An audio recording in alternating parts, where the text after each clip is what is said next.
എന്റെ യൂട്യൂബ് ചാനലിലേക്ക് ഏവർക്കും സ്വാഗതം. നമ്മൾ ഇന്ന് തുടരുന്നത് പ്രണയപുഷ്പം എന്ന പ്രണയകഥയുടെ 3-ാം ഭാഗമാണ്. ഇച്ഛായ, ഏഞ്ചൽ ആദി നേർത്ത സ്വരത്തിൽ ചോദിച്ചു. ഓ, ഇപ്പോഴെങ്കിലും അന്വേഷിച്ചല്ലോ പെങ്ങളൂട്ടിയെ. ആദി അതിന് ചെറു പുഞ്ചിരി മുഖത്ത് വരുത്തിയപ്പോൾ, നിന്റെ ഈ ഓഞ്ഞച്ചിരി കാണുമ്പോഴാ ഒന്ന് പൊട്ടിക്കാൻ തോന്നുന്നത്, ജോണി ചായൻ ചിരിച്ചുകൊണ്ട് പറഞ്ഞു. അത് കേട്ടപ്പോൾ രാഘവേട്ടന്റെ മുഖത്തും ചിരി വിടർന്നു. അതൊക്കെ പോട്ടെ, നീയല്ലേ എല്ലാവരെയും മറന്ന് നാടുവിട്ടത്, അതും ഒരു പെണ്ണിനു വേണ്ടി. നീ ഞങ്ങളെ മറന്നു എന്ന് കരുതി ഞങ്ങൾ നിന്നെ മറക്കില്ലല്ലോ. അവൾ വിളിക്കുമ്പോഴൊക്കെ അന്വേഷിക്കാറുണ്ട് അവളുടെ ഇച്ഛായനെ കുറിച്ച്. ആ, അപ്പോ അവൾ ഇപ്പോഴും അവിടെയാണോ? അതെ, അവൾ ഭർത്താവിന്റെ ഒപ്പം കാനഡയിൽ തന്നെയാ. അവിടെ സെറ്റിലായി. അങ്ങനെ കുറച്ചുനേരം അവർ വിശേഷങ്ങൾ പങ്കുവച്ചു. ആദ്യ നാട് വിട്ടതിനു ശേഷം പലരും അവനെ തിരക്കി വന്നിരുന്നുവെന്നും മറ്റും സംസാരിച്ചുകൊണ്ട് നിൽക്കുമ്പോഴാണ് രാഘവേട്ടന്റെ സംസാരത്തിനിടയിൽ ഒരു പേര് ആദിയുടെ ശ്രദ്ധയിൽപ്പെടുന്നത്. രാഘവേട്ടൻ ഇപ്പൊ എന്താ പറഞ്ഞത്? ആദി പെട്ടെന്ന് ചോദിച്ചു. എന്താ മോനെ? അല്ല, ആരാ എന്നെ അന്വേഷിച്ച് വന്നൂനാ പറഞ്ഞേ? അത് മോനെ, മോൻ പോയി കഴിഞ്ഞ് കുറച്ചു മാസങ്ങൾ കഴിഞ്ഞപ്പോൾ ഒരു ക്യാപ്റ്റൻ വർഗീസ് വന്നിരുന്നു. എന്നിട്ട്?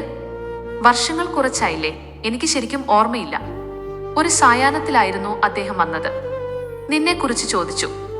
നീ ഒരു പെൺകുട്ടിയെ അന്വേഷിച്ചു പോയെന്നും പിന്നെ ഇങ്ങോട്ടേക്ക് തിരിച്ചു വന്നിട്ടില്ലെന്നും പറഞ്ഞപ്പോൾ അദ്ദേഹത്തിന്റെ കണ്ണുകൾ നിറഞ്ഞു. പിന്നെ അദ്ദേഹം നീ പോയ ദിവസത്തിനെ കുറിച്ച് ചോദിച്ചു. അത് ഞാൻ പറഞ്ഞു കൊടുത്തപ്പോൾ അദ്ദേഹം പറഞ്ഞു, അപ്പൊ അവൻ അന്ന് എത്തിച്ചേരേണ്ട സ്ഥലത്ത് തന്നെ എത്തിച്ചേർന്നിരിക്കണം. അങ്ങനെ പറഞ്ഞു കഴിഞ്ഞിട്ട് അദ്ദേഹം ഒരു പേപ്പർ എടുത്ത് എന്തോ കുറിച്ചിട്ട് ആദി തിരിച്ചു വരികയാണെങ്കിൽ ഇതവനെ ഏൽപ്പിക്കണം. അത്രയും പറഞ്ഞ് അദ്ദേഹം ഇറങ്ങിപ്പോയി. അപ്പൊ ക്യാപ്റ്റൻ എല്ലാം അറിഞ്ഞു. ആദിയുടെ ചുണ്ടുകൾ മന്ത്രിച്ചു. ആരാ മോനെ അത്? ഹേയ്, രാഘവേട്ടൻ അറിയില്ല. അപ്പൊ ആൾ അന്ന് തന്ന പേപ്പർ രാഘവേട്ടന്റെ കയ്യിലുണ്ടോ ഇപ്പോഴും? അത് ഞാൻ എവിടെയാ വെച്ചത്? രാഘവേട്ടൻ ഓർത്തെടുക്കാൻ ശ്രമിച്ചു. ആ, കിട്ടി, ഇവിടെ തന്നെയുണ്ട്. അതും പറഞ്ഞ് രാഘവേട്ടൻ മേശവലിപ്പ് തുറന്ന് അതിലെ ഒരു ഡയറിയിൽ നിന്നും ഒരു മടക്കി വെച്ച പഴയ പേപ്പർ എടുത്തു. നഷ്ടപ്പെടേണ്ട എന്ന് കരുതി നിന്റെ പഴയ ഡയറിയിൽ തന്നെ സൂക്ഷിച്ചു വെച്ചതാ. അതും പറഞ്ഞ് രാഘവേട്ടൻ ആ പേപ്പർ ആദിയുടെ കയ്യിലേക്ക് കൊടുത്തു. ആദി അത് തുറന്നു വായിച്ചു. നഷ്ടങ്ങൾ, പ്രതിസന്ധികളെല്ലാം ഉണ്ടാകും ഈ ജീവിതത്തിൽ. അതൊക്കെ തരണം ചെയ്ത് മുന്നോട്ട് സഞ്ചരിക്കുന്നവർക്ക് മാത്രമേ ജീവിത വിജയം കൈവരിക്കാൻ സാധിക്കുകയുള്ളൂ. നിന്റെ ജീവിതം അപൂർണമാണ്. അത് പൂർണ്ണമാവണമെങ്കിൽ ആദി മനസ്സിൽ പറഞ്ഞു. ആദി അത് പലയാവർത്തി വായിച്ചു. അവസാനം ആദിയുടെ ചുണ്ടുകളിൽ ഒരു പുഞ്ചിരി വിടർന്നു.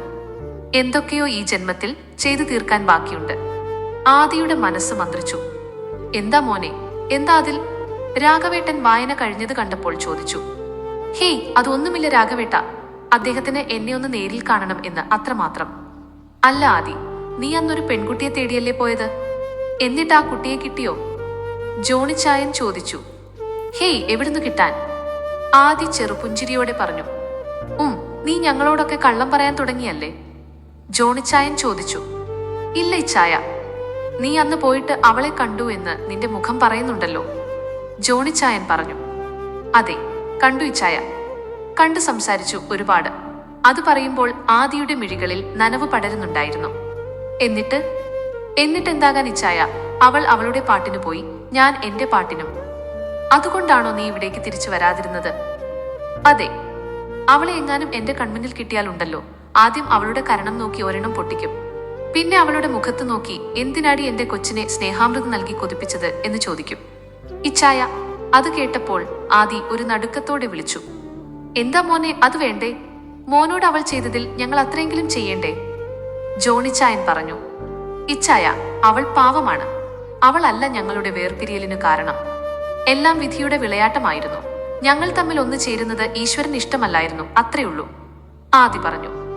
അങ്ങനെ അവർ കുറച്ചുനേരം വിശേഷങ്ങൾ പങ്കുവച്ചു. പെണ്ണിലാചന്ദനക്കിണ്ണം പുന്നമടക്കായലിൽ വീണേ, കുഞ്ഞിളം കയ്യിൽ മെല്ലെ കോരിയെടുക്കാൻ വാ. റേഡിയോയിലൂടെയുള്ള മധുരമേറിയ ഗാനം ബസിന്റെ ഉള്ളിൽ നിറഞ്ഞു നിന്നിരുന്നു. ആ ഗാനം ആസ്വദിച്ച് ബസിന്റെ നടുഭാഗത്തായി വിൻഡോ സീറ്റിൽ ആദിയും ഉണ്ടായിരുന്നു.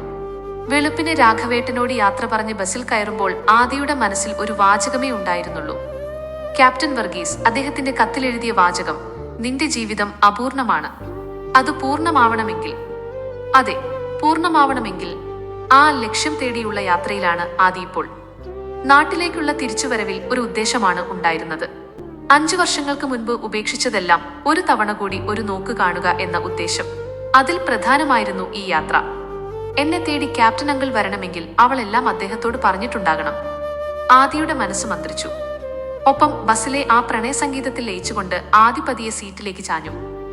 സമതല പ്രദേശങ്ങളും ഹൈവേകളും താണ്ടി മലകളാൽ സമൃദ്ധമായ ഹൈറേഞ്ചിന്റെ പടിവാതിൽ കടന്ന് വശങ്ങളിൽ ചെങ്കുത്തായ അടിവാരങ്ങൾ കാഴ്ചയേകി കുന്നിൻ ചെരുവിലൂടെ ഹെയർപിന്നുകളിൽ ആടിയുലഞ്ഞ് ആ ബസ് സഞ്ചരിച്ചുകൊണ്ടിരുന്നു. വശങ്ങളിലെ ചെങ്കുത്തായ മലഞ്ചെരുവ് യാത്രക്കാരിൽ ചെറിയൊരു ഭയം മനസ്സിൽ സൃഷ്ടിക്കുന്നുണ്ടെങ്കിലും ബസ്സിൽ നിറഞ്ഞു നിന്നിരുന്ന പ്രണയ സംഗീതം ആ ഭയത്തെ മനുഷ്യ മനസ്സുകളിൽ നിന്നും തുടച്ചുമാറ്റിക്കൊണ്ടിരുന്നു. പ്രണയം എന്ന വികാരത്തിന് മുന്നിൽ ഭയം എന്ന വികാരത്തിന് സ്ഥാനമില്ലല്ലോ. മലയോരത്തെ കുളിർതെന്നലിന്റെ തഴുകലിലും പ്രണയ സംഗീതത്തിന്റെ ലഹരിയിലും മതിമറന്ന് ആദിയുടെ മനസ്സ് എന്നോ എപ്പോഴോ എവിടെയോ നഷ്ടപ്പെട്ടു പോയ, ഇപ്പോഴും ആദിയുടെ മനസ്സിലെ ചിതലരിക്കാത്ത ഓർമ്മകളിലുള്ള പ്രണയത്തിലേക്ക് സഞ്ചരിച്ചു. വർഷങ്ങൾക്ക് മുൻപ്. അതെ, ഇച്ചായ പേടിക്കണ്ടാട്ടോ. അപ്പച്ചനൊരു നല്ല കാര്യത്തിനാ ഇച്ചായനെ കൊണ്ടുപോകുന്നേ. അന്ന് ജോണിച്ചായന്റെയും ഏഞ്ചലിന്റെയും കൂടെ ആദി സഞ്ചരിക്കുമ്പോൾ ഏഞ്ചൽ ആദിയോട് പറഞ്ഞു. ആ യാത്ര ചെന്നവസാനിച്ചത് ഇന്ത്യയിൽ മുഴുവൻ വ്യാപിച്ചു കിടക്കുന്ന ഒരു പ്രമുഖ പത്രത്തിന്റെ കേരളത്തിലെ ഒരു പ്രമുഖ ബ്രാഞ്ചിലായിരുന്നു.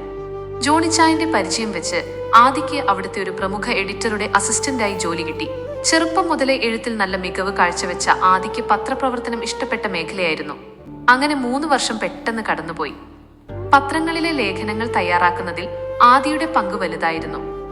ഒപ്പം മാസികകളിലും വീക്കിലികളിലും മറ്റും കഥയും കവിതയും കൊണ്ട് ആദി എന്ന പേര് വായനക്കാരുടെ മനസ്സിന്റെ ആഴങ്ങളിൽ പതിഞ്ഞുപോയിരുന്നു. അങ്ങനെ 3 വർഷം കൊണ്ട് പത്രപ്രവർത്തന മേഖലയിൽ അവൻ തന്റേതായ വ്യക്തിമുദ്ര പതിപ്പിച്ചു കഴിഞ്ഞിരുന്നു. അതിന്റെ ഫലമെന്ന നിലയിൽ മികച്ച ലേഖകൻ എന്ന പുരസ്കാരം ആദിയെ തേടിയെത്തി. എന്നിരുന്നാലും നല്ല വരുമാനമുള്ള ജോലിയായിട്ട് കൂടി ആദിക്ക് സ്വന്തമെന്ന് പറയാൻ അമ്മ നൽകിയ ആ വീടും പിന്നെ അവന്റെ സന്തത സഹചാരിയായ RX 100ഉം RX 100 മാത്രമായിരുന്നു. ജോലിയിൽ നിന്നും കിട്ടുന്ന വരുമാനത്തിന്റെ 3/4 ഭാഗവും അവൻ ചെലവഴിച്ചിരുന്നത് അനാഥാലയങ്ങൾക്കും മറ്റുമായിരുന്നു. അവാർഡ് കിട്ടിയ തുക പോലും അവൻ ഒരു കുട്ടിയുടെ ചികിത്സക്കായി വിനിയോഗിച്ചു. അങ്ങനെയൊക്കെ ജീവിതം മുന്നോട്ടു പോകുമ്പോഴാണ് ആദിയുടെ ജീവിതത്തിലേക്ക് അവൾ കടന്നു വരുന്നത്. ഒരു ഞായറാഴ്ച പ്രഭാതം. തലേന്നൊരു മാഗസിനു വേണ്ടിയുള്ള എഴുത്ത് തീരാൻ താമസിച്ചതുകൊണ്ട് എല്ലാ ദിവസവും സൂര്യോദയത്തിന് മുൻപ് എഴുന്നേൽക്കുന്ന ആദി ആ ദിവസം എഴുന്നേൽക്കാൻ ഇത്തിരി താമസിച്ചു പോയി. ഷോ, സമയം 8 മണിയായോ? ക്ലോക്കിൽ നോക്കി അതും പറഞ്ഞുകൊണ്ട് ആദി കട്ടിലിൽ നിന്നും എഴുന്നേറ്റു. എല്ലാ ഞായറാഴ്ചയും ക്ഷേത്ര ദർശനം പതിവുള്ളതാ. ഇന്നത് മുടങ്ങി. ആദി മനസ്സിൽ പറഞ്ഞുകൊണ്ട് എഴുന്നേറ്റ് മുറിയൊന്ന് വൃത്തിയാക്കി. പ്രഭാത കൃത്യങ്ങളൊക്കെ ചെയ്തു കഴിഞ്ഞ് പുറത്തെ കുളിമുറിയിൽ നിന്നും കുളിയും പാസാക്കി മുറിയിലേക്ക് വന്നു. ടിങ്. കള്ളിമുണ്ട് ഉടുക്കുന്നതിനിടയിൽ ആദി അടുക്കള ഭാഗത്തു നിന്നും ഒരു ശബ്ദം കേട്ടു. വല്ല പൂച്ചയുമായിരിക്കുമെന്ന് കരുതി അവൻ വേഗം മുണ്ടെടുത്ത് ഒരു ബനിയനും വേഗം എടുത്തണിഞ്ഞ് അടുക്കളയിലേക്ക് ചെന്നു.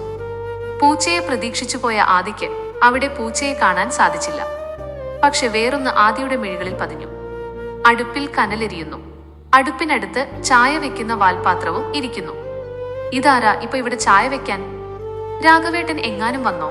ചെറുശബ്ദത്തിൽ അതും പറഞ്ഞ ആലോചനയിൽ നിൽക്കുമ്പോഴാണ് പുറകിൽ ഒരു കാൽപെരുമാറ്റം കേട്ടത്. അത് കേട്ട് തിരിഞ്ഞ് ആദിയെ വരവേറ്റത് ഗുഡ് മോർണിംഗ് മാഷേ എന്നുള്ള കിളിനാദമായിരുന്നു. ഈ കഥയുടെ ബാക്കി ഭാഗങ്ങൾ കേൾക്കാൻ ദയവായി ഈ ചാനൽ സബ്സ്ക്രൈബ് ചെയ്യുക. വീഡിയോ ഇഷ്ടപ്പെട്ടെങ്കിൽ ലൈക്ക് ചെയ്യാനും കൂട്ടുകാർക്ക് ഷെയർ ചെയ്യാനും മറക്കരുത്. എല്ലാവർക്കും നന്ദി.